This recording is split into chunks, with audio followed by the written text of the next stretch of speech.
Entrevista. Novembro Azul. Anualmente acontece a campanha Novembro Azul, voltada à prevenção ao câncer de próstata, o segundo mais comum entre os homens, atrás somente do câncer de pele. De acordo com dados divulgados pelo Instituto do Câncer, todos os anos surgem aproximadamente 68 mil novos casos da doença. E para falar sobre o assunto, o Jornal da Cidade conversa agora com o médico urologista Guilherme Forte Vicentim, ele que está ao vivo em nossos estúdios. Bom dia, doutor Guilherme, seja bem-vindo ao Jornal da Cidade. Bom dia, Sandro, é um prazer estar aqui hoje. Bom dia, realmente é um prazer. E outro, um assunto tão importante como esse, não é que nós não podemos deixar passar despercebido. Mas antes, doutor Guilherme, de se falar do câncer de próstata, eu queria entender o que é a próstata. Bom, vamos lá. Eu acho que tem muita gente que não sabe, viu? Não sabe, é. Bom, a próstata é uma glândula que fica logo abaixo da bexiga e por ela passa a uretra. Ela é do tamanho mais ou menos de uma noz, então ela tem a função de produção de parte do espermatozoide, do esperma, né, na verdade, do sêmen, a parte nutritiva do espermatozoide. Então, ela também tem um auxílio no controle da micção, no controle urinário. Deixa eu ver se eu entendi. Sem a próstata não existe ejaculação?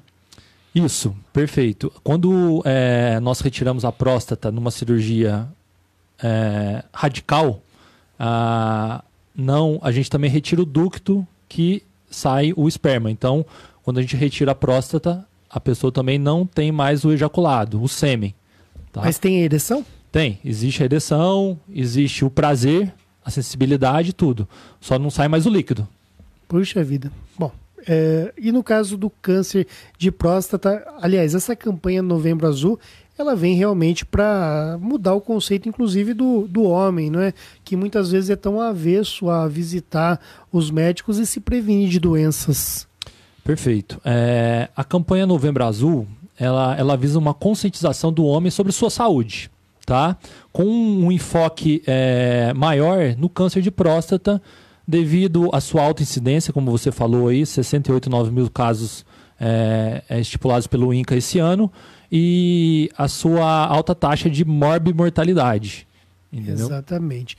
Agora, vamos falar sobre o câncer de próstata, realmente, quando que surge, o que pode ser dito sobre essa doença? Bom, o câncer em si é uma desorganização das células, dos ácidos que compõem a próstata, das células prostáticas. E elas acabam se desorganizando de uma tal maneira que ela acaba evoluindo para o câncer. Tá? O que são os fatores de risco para o câncer de próstata, geralmente são 3 que são relacionados fidedignamente. São eles: a idade, ou seja, quanto mais velho o homem, mais o risco dele ter câncer de próstata. A hereditariedade, ou seja, se você tem um parente de primeiro grau, pai, irmão, tio com câncer de próstata, você vai acabar tendo maiores chances de ter o câncer de próstata. E o terceiro é um fator genético. Estipula-se aí em estudos que a raça negra tem maior chance, maior risco de ter o câncer de próstata. É interessante essa informação, porque eu sempre tenho a impressão que o negro é bem mais forte que o branco, né? Sobre vários aspectos, mas, digamos, no que se refere ao câncer de próstata, então existe ali um fator genético que, de repente, o negro tem uma alta incidência de câncer de próstata, ou pelo menos uma maior incidência. Isso, está comprovado já cientificamente por estudos que o negro ele tem o maior risco de desenvolver o câncer de próstata que na raça ariana. Agora, e o jovem? Você falou aí da questão do idoso, mas jovem também, de repente, aparece um caso ou outro? A gente acaba vendo casos bem isolados e bem raros. Não é comum o jovem ter. Tá? A gente estipula aí uma idade a partir dos 50 anos que o risco já aumenta. Começa a aumentar significativamente e progressivamente. Então, quanto mais velho, maior o risco de ter o câncer de próstata. Questão de má alimentação não tem relação direta, não, né? Bom, alguns estudos recentes têm mostrado que a alimentação baseada em gorduras, alimentos industrializados, muita carne, tem associado a maior incidência e mortalidade do câncer de próstata. Isso foi visto, um estudo que fizeram nos países desenvolvidos ali, Noruega, Alemanha, onde tem maior consumo de industrializados e gordura, comparativo com países do Oriente, Japão, Hong Kong, que tem sua base alimentar em peixes, vegetais, tudo isso. Então mostrou-se que esses países desenvolvidos têm maior casos, têm maior número de casos de câncer de próstata, e eles associaram essa alimentação baseada em gordura, alimentos industrializados, carnes em geral. E aí, por exemplo, um câncer que poderia surgir aos 60 ou 70 anos vai aparecer no homem com 45 anos. Vai adiantar esse processo de repente. Isso, esse estudo ele acabou comprovando isso, que pode ter uma maior incidência com uma menor idade nos pacientes que acabam consumindo, tendo uma alimentação não saudável, né? Vamos falar assim. Exatamente, e é por isso que também a prática do exercício, tudo isso faz parte desse pacotão aí, né? Boa alimentação, prática do exercício, e aí vai prevenir não apenas o câncer de próstata, como inúmeras outras doenças. Sim, acaba prevenindo várias doenças, né? Um hábito de vida saudável, com uma alimentação saudável, você acaba diminuindo os riscos cardiovasculares e riscos de outros tipos de câncer, que tem bastante incidência alta aqui no Brasil. Agora, doutor Guilherme, como é que é feito o diagnóstico do câncer de próstata? Eu tenho sintomas, inclusive, alguma coisa indica que a próstata não vai bem? Perfeito. O diagnóstico, a gente se baseia numa suspeição que é feita num tripé. Como é que é esse tripé? A história clínica, tá? O paciente começa a ter algumas queixas miccionais, tá? Alguma dificuldade para urinar, jato fraco, gotejamento terminal, no final da micção acaba gotejando em vez de sair todo o fluxo, aquela sensação que não esvaziou muito bem a bexiga, que a bexiga continua cheia. Também temos aquela que nós chamamos de polaciúria, né? Aquela vontade no banheiro toda hora. E também o despertar à noite, mais de 2, 3 vezes desperta à noite para fazer xixi, tá? Também temos a hematura, que é um sangramento que a gente acaba vendo na urina. Mas, infelizmente, os sintomas acabam aparecendo em fases tardias da doença. Em fases precoces da doença, a gente acaba não vendo isso.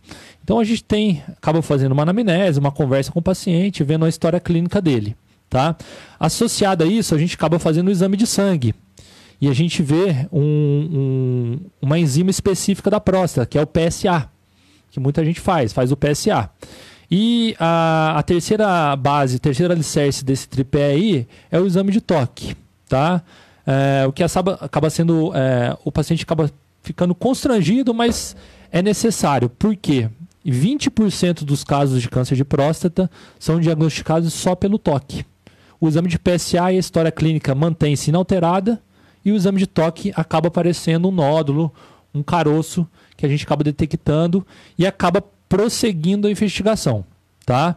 Como que a gente prossegue a investigação?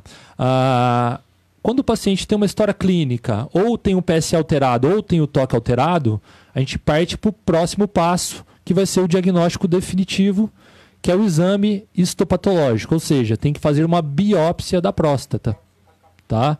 Então, a gente faz uma biópsia da próstata, colhe 12 fragmentos da próstata, 6 do lado direito, 6 do lado esquerdo, e acaba chegando no diagnóstico definitivo, que é o histopatológico. Interessante, quer dizer que no caso do exame do toque, depende também da habilidade do médico. Isso, a gente acaba, pela experiência nossa de ser urologista, acaba fazendo muito na nossa vida acadêmica e depois também nos nossos consultórios. Mas alguns casos, o toque, mesmo pelo médico generalista, ele acaba identificando porque o tumor é bem palpável, é uma coisa bem clara, assim, vamos dizer assim, tá? Dá para palpar bem um nódulo na próstata. E existem casos onde se encontra esse nódulo e depois o câncer não é diagnosticado? Existe, são casos raros, são exceções, mas existe, tá? Algumas pessoas acabam fazendo toque, sentem um nódulo e acabam fazendo a biópsia e não vem nada, tá? Lembrando que a biópsia também ela é aleatória, né? Não é num ponto específico, a gente tira fragmentos aleatórios e analisa aqueles fragmentos.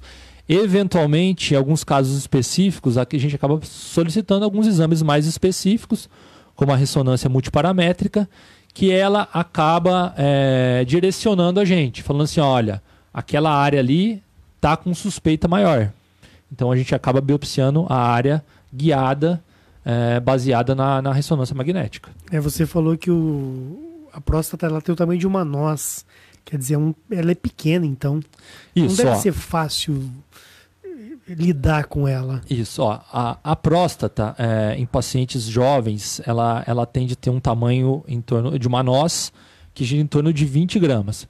Mas à medida que a pessoa envelhece, ela também pode desenvolver um crescimento da próstata, que é um crescimento benigno, que a gente chama de hiperplasia. Tá? É uma hiperplasia prostática benigna, como o próprio nome diz. E essa hiperplasia pode também gerar sintomas urinários e também pode gerar aumento do PSA. Tá? Mas a gente não pode ficar naquela dúvida entre será que é um aumento benigno ou será que é um câncer. Tá bom? Então a gente acaba fazendo uma investigação. E por que a gente faz essa investigação? Porque 95% dos casos de câncer de próstata são diagnosticados numa fase mais tardia. Tá? A incidência de mortes pelo câncer de próstata, a gente considera um óbito a cada 40 minutos. Então, no final dessa entrevista, provavelmente alguém vai morrer por causa do câncer de próstata. Só em contraponto, o diagnóstico precoce ele tem uma chance de cura de 90%. Então, a chance de cura num diagnóstico cedo, que a gente encontra cedo, que vai estar no estadio provavelmente mais brando, provavelmente só localizado na próstata e não ter dado metástase, a chance de cura é de 90%. Então, é muito alta. Então, por isso que eu acho que o Novembro Azul aí tem vindo com essas campanhas anuais para conscientização da saúde do homem e do câncer de próstata também. Já pensou quanta gente que não faria o exame se não existisse a campanha? E por causa da campanha, né, Guilherme? Vai e faz o exame e descobre. E aí trata a tempo e a vida segue. Isso, Essas campanhas salvam vidas. Essas campanhas aí, elas acabam fazendo com que a população tenha uma conscientização maior, tá? Apesar da nossa cultura geral ser uma cultura de que o homem não vai muito no médico, acaba indo a mulher, vai mais no ginecologista desde adolescente. Tem até dados sobre isso. A gente acaba vendo agora também que o homem está ficando mais consciente.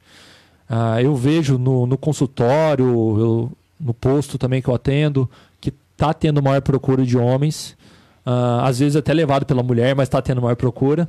Tá? E a gente acaba vendo que eu faço também o segmento do diagnóstico e depois eu faço o tratamento. Eu trabalho no CACOM, então a gente vê isso. Então a gente vê que o paciente que chega mais cedo lá, que ele tem um diagnóstico precoce, a chance de cura dele é muito alta e ele sai bem e tem uma sobrevida aí de anos e anos livre da doença. Uma coisa que você falou agora, doutor Guilherme, que chamou a atenção, foi de repente um sangramento que a gente percebe na hora de urinar. Quer dizer, o sangramento pode ser desde uma coisinha simples, um cortezinho qualquer no canal, até mesmo um câncer, então. Isso.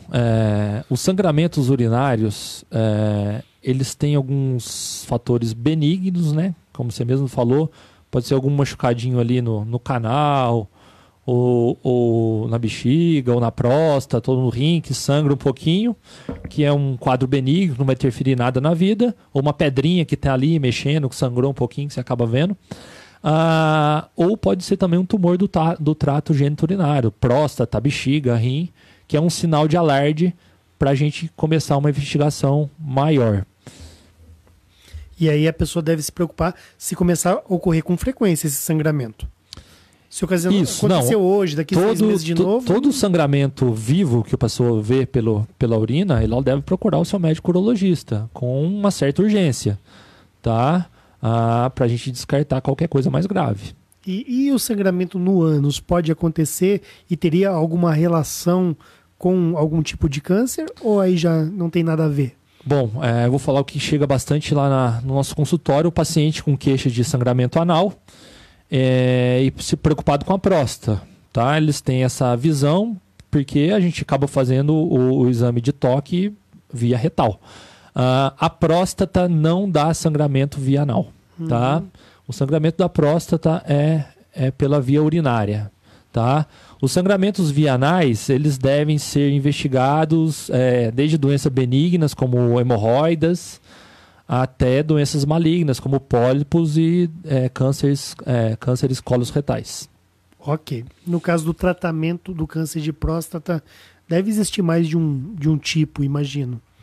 Isso, perfeito. Depois que a gente faz o diagnóstico histopatológico, né, foi lá, passou em consulta, fez a história clínica, fez o PSA, fez o toque, algum desses três está alterado, a gente parte para a biópsia e chegou no diagnóstico. Ó, você tem câncer, tá?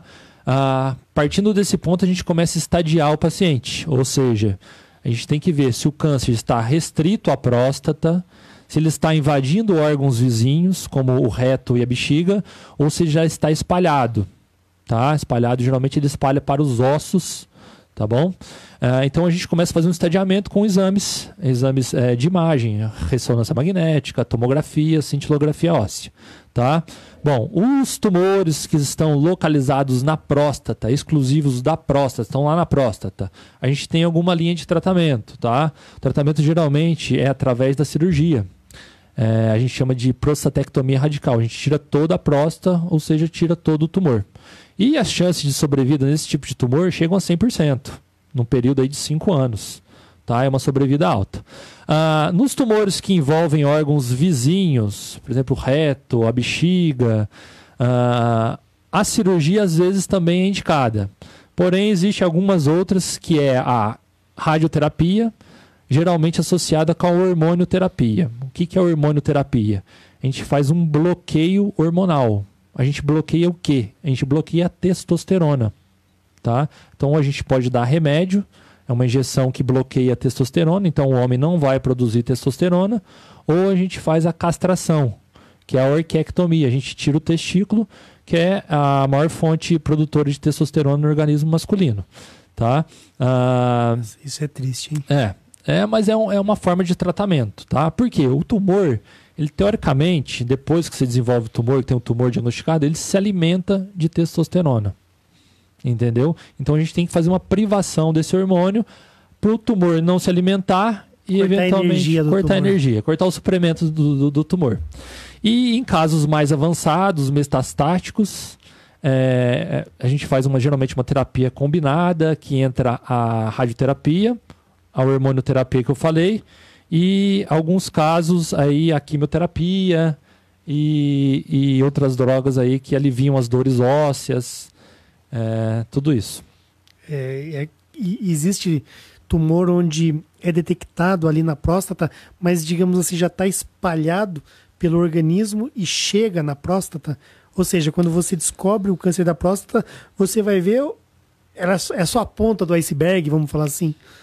É difícil. A próstata raramente é uma fonte de metástase, ou seja, o tumor é em outro órgão que foi para a próstata.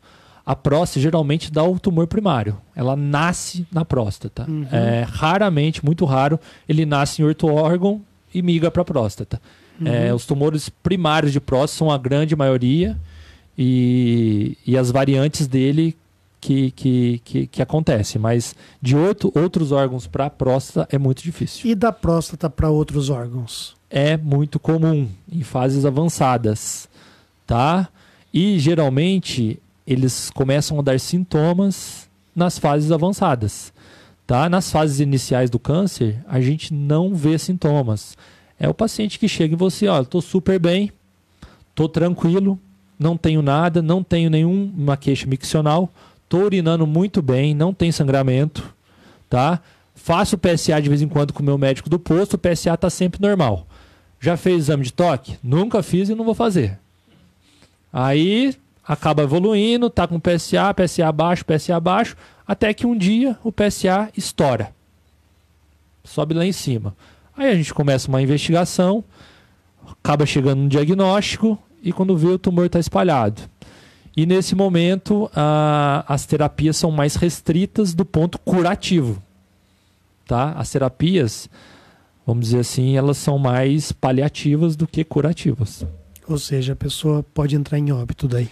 Isso, geralmente é um desenvolvimento que acaba nos sintomas, no final, sintomas que acabam prejudicando muito a qualidade de vida do paciente.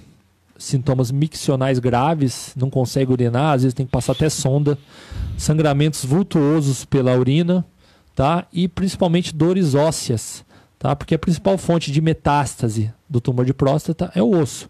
Então ele acaba tendo muita dor na coluna, dor no braço, dor na cabeça, tudo dor óssea decorrente a esse câncer que não foi diagnosticado numa fase precoce. E aí que entra a quimioterapia, não é? Isso, a quimioterapia já a gente faz uma fase tardia do tratamento, tá? Evitando a progressão de uma doença que já está em um estágio avançado. A gente tenta evitar essa progressão, mas como toda quimioterapia, é um tratamento muito agressivo, é um tratamento que acaba gerando uma morbidade para o paciente, diminuição da qualidade de vida, né? E é muito triste. Pensar que é uma coisa que pode ser detectada precoce, que tem uma prevenção, que tem programas públicos de prevenção, como o Novembro Azul, para conscientização. A gente ainda acaba vendo pacientes em fases tardias da doença chegando para a gente para tratamento. Uma maior frequência de relações sexuais ou uma menor frequência destas relações pode significar tem alguma relação direta com o câncer de próstata? Muito se fala isso, mas é mito. Os estudos não mostram essa relação de relação sexual ou até mesmo masturbação com a diminuição da incidência de câncer de próstata. E falando em mito, o tomate, o que tem relação com o câncer de próstata? O tomate muito se fala também devido ao leucopeno, né? Que é uma substância aí que tem no tomate. Mas também não existem estudos que comprovam o benefício do leucopeno na prevenção ou diminuição dos casos de câncer de próstata. Então é um mito também. É interessante isso. Doutor Guilherme, a questão da campanha Novembro Azul em Andradas, agora está chegando aí, eu acho que é no próximo sábado, sem ser amanhã, né? No outro sábado, dia 23, vai ter o terço dos homens ali, vamos falar, o público-alvo da campanha. Isso, no próximo sábado, dia 23, lá no posto, na Policlínica Central, né? Após o terço dos homens, eu propus dar uma palestra lá também para pegar um pouco no pé dos homens e aumentar essa abrangência aí de número de pessoas que se conscientizam com essa campanha e que começam a procurar um atendimento, não só visando o combate do câncer de próstata, mas visando uma qualidade de vida do homem. A gente vê muito homem aí, depois de uma certa idade, diminui a qualidade da micção, diminui a qualidade da vida sexual, tá? E a gente acaba tendendo a melhorar isso no homem. E lembrando que no próximo dia 17 de novembro, não é o Dia Nacional de Combate ao Câncer de Próstata. Até por isso que o mês de novembro foi o mês escolhido para a campanha Novembro Azul. Então é uma data importante para a conscientização das pessoas e realmente o homem tem essa questão de não querer procurar o médico. Mas como você mesmo disse, doutor Guilherme, está mudando. Está mudando. A gente percebe que está mudando e vai continuar mudando mais ainda, porque quanto mais informação, menos problemas surgem. Perfeito. Eu acho que é um mês de conscientização mesmo. É um combate, principalmente mundial do câncer de próstata. A gente deixa aqui a nossa mensagem que é necessário uma prevenção através da história clínica, da consulta, do exame de sangue e também do exame de toque, tá? Nós devemos nos conscientizar porque a morbidade e a mortalidade da doença ainda são relevantes no nosso meio. Então, a Sociedade Brasileira de Urologia também acaba até lançando uma frase aí, homem que é homem se cuida. Então, a gente deixa a mensagem aí de que a gente deve cuidar, deve correr atrás, levar o pai, o avô, levar o filho, não só o adulto mais velho, mas o filho também, para passar uma consulta com o urologista para ver como é que tá. Assim como a menina passa com o ginecologista anualmente, é interessante essa avaliação da saúde do adolescente, do jovem e do adulto. Eu fico imaginando aquele homem que descobre que tem esse câncer em um estágio terminal e ele pensa, eu poderia ter procurado anos atrás os exames que são oferecidos gratuitamente e eu não o fiz por preconceito, por brincadeira com amigos em churrascos, aquela tiração de sarro, e ele paga um preço muito caro por conta de uma atitude tão pequena como essa. Isso, ele acaba, como se diz, né, paga com a vida, né? E deixa familiares, deixa pessoas, entes queridos aí, para uma coisa mínima, um exame rápido. É importante falar isso, o urologista ele está preparado para isso, ele estudou para isso. As pessoas não precisam ter vergonha do urologista. Digamos assim, é o material de trabalho de vocês isso. Sim, não, esse pudor, é lógico que existe um pudor, todo mundo, mas como você disse, somos profissionais. Somos profissionais e estamos capacitados para fazer aquilo lá.